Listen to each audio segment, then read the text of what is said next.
this morning we have another gem from the WWL Louisiana archives. The late Frank Davis gives us a history lesson as only he can for the soda that's naturally Nolan's.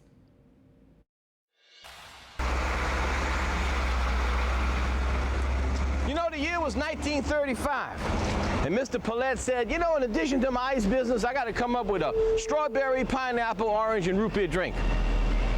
We called it Big Shot. It's still here.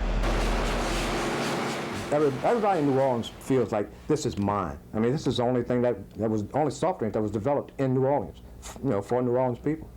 This is a product that was developed here, and people in New Orleans are very possessive.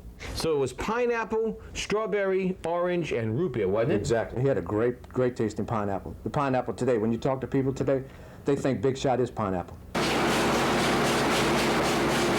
Boy, is this nostalgia. Let me take you back a little bit. Look, one of the original Big Shot beverages, 12-ounce returnable bottle that you're gonna remember. See that? Remember that one? Okay, and then along came canned soft drinks.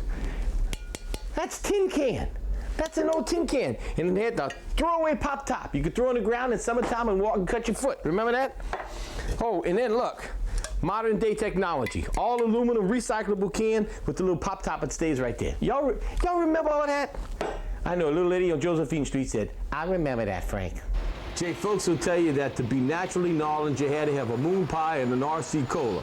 So what was the Big Shot equivalent to that? Actually, a lot of people used to like the Big Shot pineapple and a stage plank, and they bought them both for a nickel. Who's the old man with the cigar and the crushed hat that's on the logo? Well, really, I wish I could tell you a real fancy story, but there's really not one. A lot of people like to tie it in with maybe the Zulu Parade and Big Shot there, but that's it's really not true. You know, it's just a culmination of ideas that they had. Tell me why that after all these years, little tiny business that started on a shoestring in 1935 still bucks the big boys today. We step in between the cracks that the big boys make. You go out on the street and we'll find people, hey, I used to work for that company 40 years ago. I think it stays close to a lot of people. I think it always has. So I guess it's good to know that after 58 years of progress, there are still a few things that manage to hang on and hang around. Like Big Shot. I'm Frank Davis for Channel 4 Eyewitness News, and that's Naturally Nolan's.